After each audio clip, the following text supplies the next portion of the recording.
Well, hello there. Here we go again with another Facebook Live. I am talking hunger. In fact, one of the most asked questions we get in our office is, why can I not stop eating? Or people wonder when they're at the end of an entire bag of potato chips just how they ended up getting there and then realizing that it wasn't potato chips they were craving, it was something else.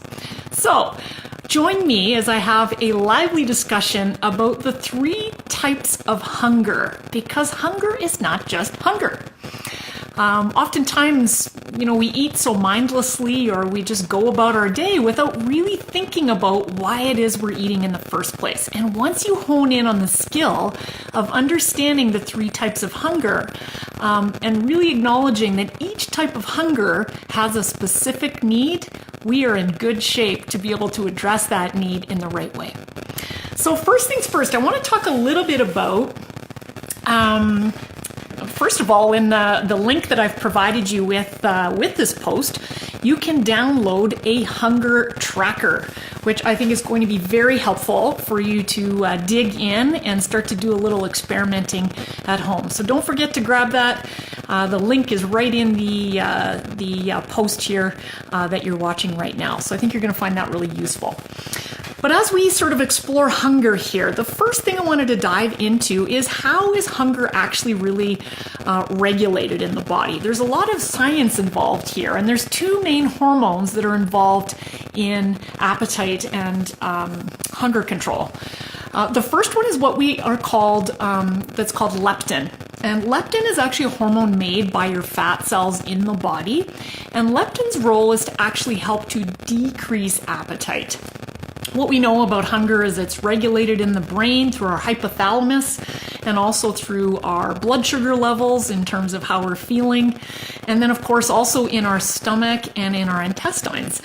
There's a whole bunch of sort of hormones, leptin being one of them, that's really kind of communicating with our brain and organs to sort of send these messages about hunger.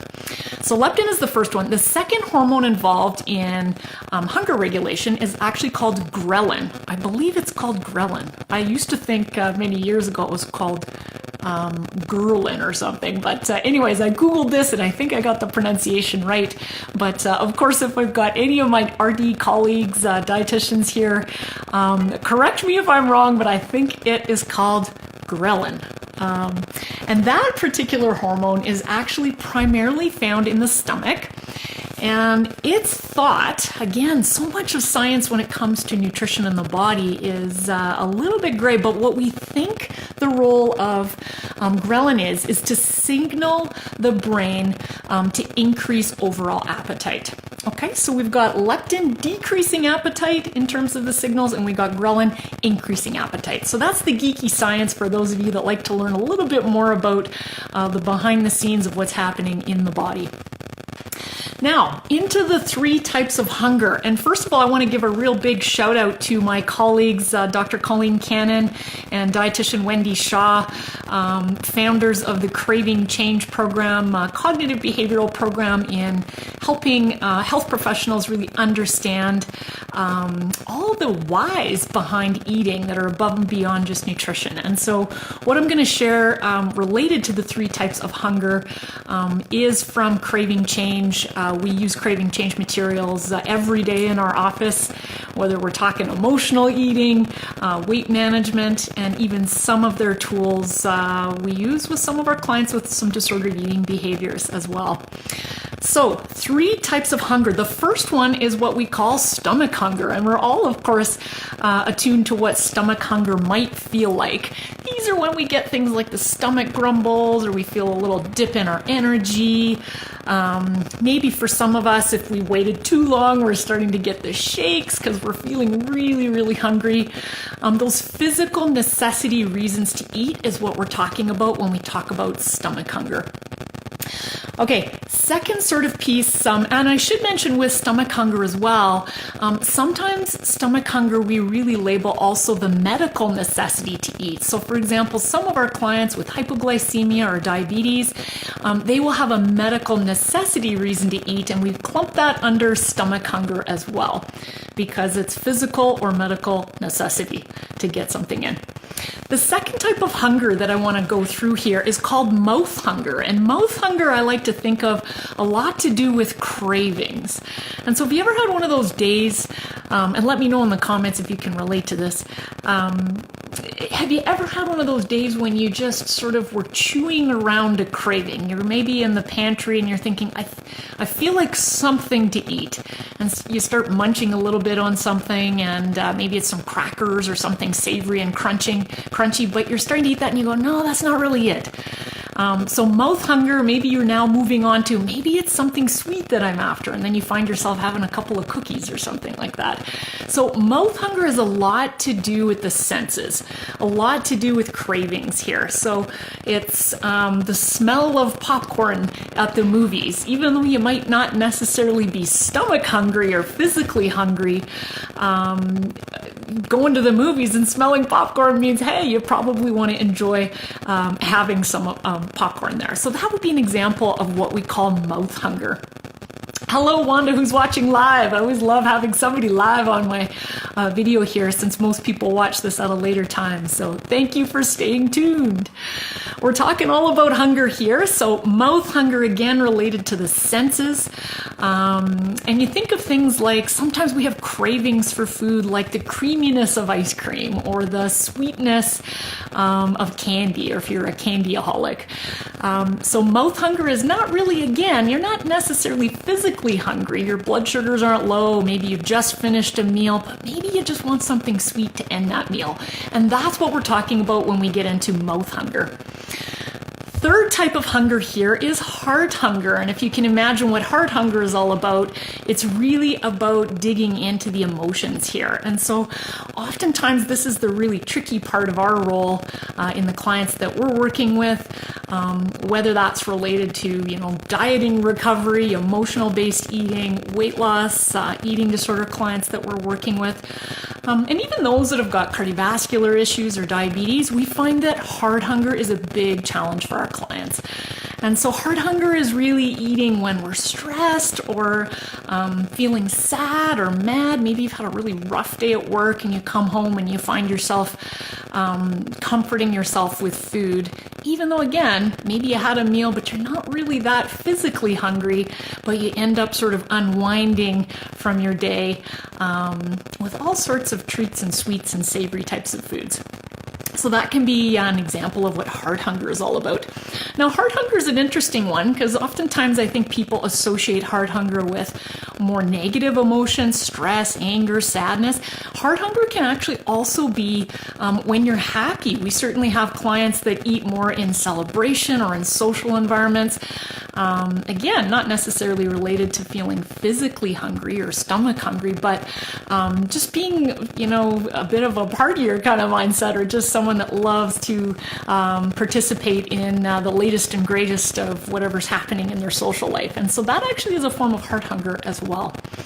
So my question to you in the comments, whether you're watching live or you're watching this later on, I'd love to know in the comments, which type of hunger do you sort of feel like is the easiest one for you to recognize? Is it stomach hunger, that physical necessity? Is it easy for you to recognize that? What about mouth hunger? Is it easy to recognize when cravings or more sort of sensory reasons you're eating shows up? Or what about third? Is it heart hunger? Is that something that's easy for you to recognize?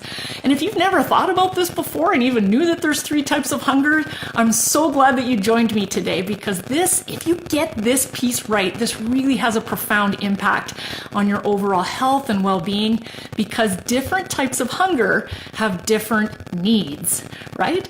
And so oftentimes if a client will say to us in our counseling practice here, or someone in my online course may have a question about what would be a good choice for fill in the blank, breakfast, a snack in the afternoon. One of the first questions I have is, well, what kind of hunger are we trying to address? First of all, we want to make sure that it's actually even a food necessity, stomach reason to eat. Because of course, how we address physical stomach hunger is really making sure that we're planning balanced meals with 3 things in it: your grains, your protein, your fruit and veggie. Excuse me. and then making sure that it's enough volume to last you that 3 to 5 hours after in an overall meal. And if we know it's not stomach hunger, let's say it's like, oh, we've honed down that it's like, no, I just ate a meal. I think it's more sort of mouth hunger. Maybe it's like a time of the month for some of our female clients and you're craving something sweet. And so if you identify that it's mouth hunger, for example, that type of hunger has a different need. It's not necessary for you to have a fully balanced meal there or worry too much about the volume of, making sure it's going to fill you up. Because again, we're not addressing physical necessity to eat. We're addressing a craving. And so what I want people to do when we're trying to think about addressing mouth hunger is really hone in on that craving. What specifically is it? Oftentimes people will chew around a craving, meaning they'll just sample a bunch of stuff in their fridge or in their pantry or their drawer at work, and they'll just start kind of grabbing stuff, hoping to see if that'll satisfy a craving. And so what I want you to do is just slow it down a bit. This is where mindfulness can come in. Just take a couple of deep breaths and really hone in on what specifically am I craving? Is it sweet? Is it savory? And if it's sweet, are we talking like it's got to be chocolate, or is it got to be candy, or is it got to be something cool and creamy like ice cream? The more you hone down on what specifically it is that you're after, the more a smaller volume of that food typically is going to be satisfying. Because the worst thing that can happen, again, is chewing around that craving is grabbing the potato chips, only to learn that, okay, well, I just went through a whole bunch of potato chips, but it wasn't salt that I was after. It was actually something like gummy bears or something like that you were really looking for, chewy and sweet and a certain mouthfeel. So really dive deep into what it is when it comes into that mouth craving. And just when we get our clients to do this, what we find is that a smaller amount is always more satisfying. And why I want to talk a bit more about the importance of really honing in mouth hunger is because oftentimes what we find, particularly when it comes to snacking in our office, so many of our clients will really think about mouth hunger as being something that they maybe have to pick, like an apple as a snack if they're looking for something, or maybe they have to have a yogurt or carrot sticks or something like that. And again, if it's not stomach physical necessity to eat, chances are those things really won't satisfy that craving, right? Mouth hunger is really going to be more important to dig into what you really want and having a little bit of it. Otherwise, you'll probably grab the carrot sticks, the yogurt, the apple, only chewing around that, only to have the chocolate if it's really chocolate that you're after. So I'd rather you have a little bit of something that you're craving and begin there and then sort of check in again on how you're feeling. So no need for deprivation. Sometimes you just got to have a little bit of whatever it is that you're craving. Okay, now third thing, when we dig into the need for heart hunger, so heart hunger, of course, is not really so much about food. Heart hunger and how we address heart hunger, although we want to stuff that emotion, or in some cases, our clients starve that emotion so much from a food perspective. If you're struggling with emotional eating and sort of comforting yourself with food, this takes some time, and I want you to go easy on yourself, because this is not something that you can just say, oh, it's heart hunger and I'm just not going to eat when I'm stressed out anymore. You and I both know this is probably not going to change overnight. So to slowly begin the process of honing in on that heart hunger and figuring out what sort of need or what might actually help to support that, you're going to need to do a little bit of thinking beforehand. Because if you've had a stressful day, you're not thinking about something creatively. Or if you're feeling down in the dumps, very depressed, and you find yourself eating regularly when you're not hungry to cope with that sadness or depression that you're experiencing, it's not the right time to really problem solve and think creatively. And it just sets you up to feel crappy about yet something else. And so what I want you to think about is when you're nourished, you've had a good healthy meal, you're not feeling like it's the worst day on the planet, this is the time to think about what could I do to help comfort myself without food. And just spending a little bit of time digging in and contemplating that is a really great idea. And sometimes the easier way to think about it, because that can be a heavy question to explore, is what would be sort of something that could provide me with a bit of self-care. And so whether that's some of the things that I know some of my clients in the past have found helpful would be coming home from the end of the day and taking a shower to wash away some of that stress and exhaustion of the day instead of unwinding with a box of crackers while you're cooking dinner. So whatever it might be, it's like, what's some small thing that doesn't cost you a fortune? Because of course we can't all just have massages every day to de-stress.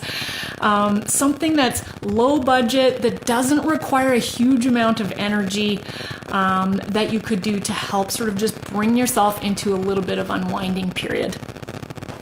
Recently in my online nutrition course I've been facilitating in our private Facebook group, and in some of the discussions with my group, one of my clients in there, we talked a little bit about having a bit of a pause point between the end of her workday and then when she visited her mother in a long-term care facility, which is very emotionally taxing. She's got an emotionally exhausting job as a health care worker already, and then to go straight from there into the sort of stressful part of her personal life, there was just no space and no pause point to even take care of herself. And so what she was finding is at the end of that day, after getting home from her hospital visit with her elderly mom, it was just a free-for-all for unwinding from the exhaustion of that day. And so what has been working really well for her is having that pause point, and she does it in her car because that was the place that it was going to work. If it wasn't there wasn't really going to be an opportunity. And so she takes some time in her vehicle just to slow down and sort of check in with how the day went, maybe dump anything you need to do on a task list that's still outstanding that you just don't want to be percolating anymore. And she has a healthy snack there so that somewhere between that point and when she gets home, she's not showing up hangry because stomach hunger's been met. And she's also addressing a little bit of mouth hunger there and just like what would be really appealing in that snack choice, and really kind of thinking about something that's sort of almost a celebratory food that the end of her workday has come to an end. And that's really helped be able to navigate some of that heart hunger that was showing up at the end of her day. But again, you can't problem solve that when you get home at 8 o'clock at night, totally ravenous and exhausted. So we troubleshooted that when she was feeling okay. And as she begins exploring that, she's had some really great results with that strategy. So let me know in the comments if that's something you can relate to in the sense of, yes, if I don't set myself up to think about some of how I'm going to manage stressful times, what am I actually going to do to make a real difference? Because trying to solve that in the height of stress and feeling crappy, always very difficult. Also, let me know in the comments, what is your favorite way to unwind? One of my favorite ways is definitely at the end of my workday, when I get into the vehicle, before I drive home and start my next job as mom. I ask myself one very important question, and the question is, what do I need? And when I think about that question, sometimes something like, I need silence. No radio, no podcast, nothing on that drive home, just to have a little bit of downtime. Sometimes when I ask that question, what do I need? There is so much noise going on in my head. I got to do a quick, almost like 30-second sort of deep breathing episode to try and just calm down all of that noise. Sometimes what do I need is I've got 15 task items in my head and I just need to dump them into my task list on my phone, and then I just don't have to think about them until tomorrow. And so asking that question, what do I need, and just creating a little bit of space, I think is one of the most important strategies for managing heart hunger. So let me know what you think of that simple yet very, very profound question, what do I need? And if that could actually be something that could give you a hand. I know it's been important for me. So I am curious to know, for those of you either watching live or of course those of you watching this replay at a later time, what kind of questions do you have related to hunger for me? What kind of debates are you trying to figure out? Let me know in the comments. I look at all of the comments and I'll be answering anything that you've got there that you need a little assistance with. when it comes to hunger. And if you liked this subject and you'd like to sort of hone in on this a little bit more, learn about what types of hunger that you're experiencing, and even just be a little bit more mindful of it, I'd encourage you to download that worksheet I've posted in the website link associated with this post called the Hunger Tracker Worksheet. I think what you're going to find is that's a quick review on the 3 types of hunger that I've given you, plus a blank sort of worksheet that you can print off and actually use throughout your day to just really even start labeling, when I'm eating, what kind of hunger is it? Because the more you can become aware of that in your body, the better you're going to be positioned to be able to deal with that type of hunger. So that's it for today. This is all about hunger. Let me know in the comments if you found this helpful. And I look forward, of course, to joining you next week. Same time, Wednesdays are Facebook Live days at 12:30 Mountain Time. Next week, I'm going to be talking about your food personality profile. And I have a special announcement about an upcoming webinar that I'm going to be delivering. And I'm going to talk more about some of those key concepts, including the food personality profile, on that Facebook Live next week. So join me next time and watch for a special post tomorrow morning, nice and early, about an upcoming webinar that I'm delivering that I don't think you're going to want to miss. I hope you'll join me. So thanks so much. I'm Andrea Hallwagner, registered dietitian from Health Stand Nutrition, and I look forward to seeing you next time. Okay, bye-bye.